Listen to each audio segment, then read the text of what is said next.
Bwong. Holy crap.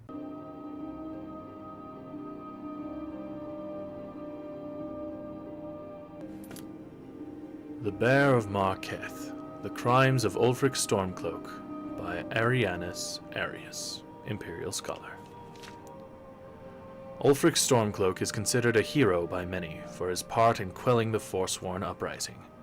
It is said that when the Empire abandoned Skyrim and the natives of the Reach rebelled, undoubtedly due to the Nords' poor treatment of them, Ulfric Stormcloak and his militia was there to retake their land from the Forsworn. In all the bravado and epic yarns the skalds compose of his exploits, you would think Ulfric to be a giant of a man, equal to that of Tibur Septim, in his cunning, leadership, and decisive actions. But the truth is far more revealing. Yes, from 4E 174 to 176, the Forsworn did in fact rule over the Reach as an independent kingdom from Skyrim. Yes, this was accomplished while the Empire was beset by Aldmari Dominion forces and could not send the Legion to re-establish order. And yes, Ulfric Stormcloak did quell the rebellion without Imperial assistance. That much is true.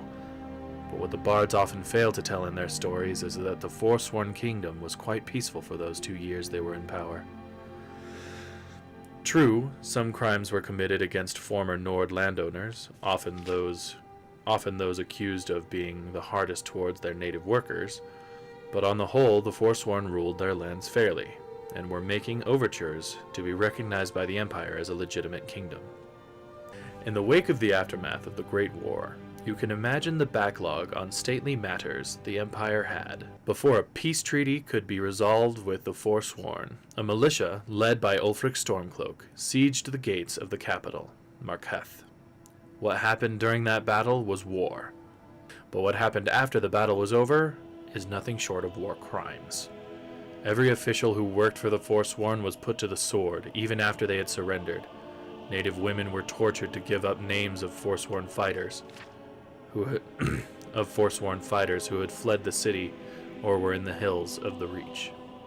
Anyone who lived in the city, Forsworn and Nord alike, were executed if they had not fought with Ulfric and his men when they breached the gates. "You are with us, or you are against Skyrim," was the message on Ulfric's lips as he ordered the deaths of shopkeepers, farmers, the elderly, and any child old enough to lift a sword that had failed in the call to fight with him.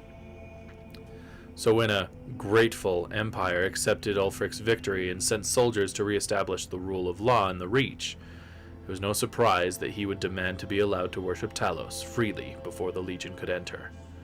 With chaos running through the streets of Markarth and the reports of deaths rising every day, the Empire had no choice but to grant Ulfric and his men their worship. We allowed them to worship Talos, in full violation of the White Gold Concordat with the Aldmari Dominion, which recognizes the elven belief that Talos, as a human, cannot be one of the divines. In jeopardizing the treaty that so many sacrificed for during the Great War, the Empire was wrong. But what choice did they have, I ask you? Against the Bear of Markarth, Ulfric Stormcloak, no is not an answer. I don't know all the rules. I missed the opening cutscene. He had to explain to me what was happening and why he's rescuing the bandage lady from the fetus man in a jar with a suit. Because reasons.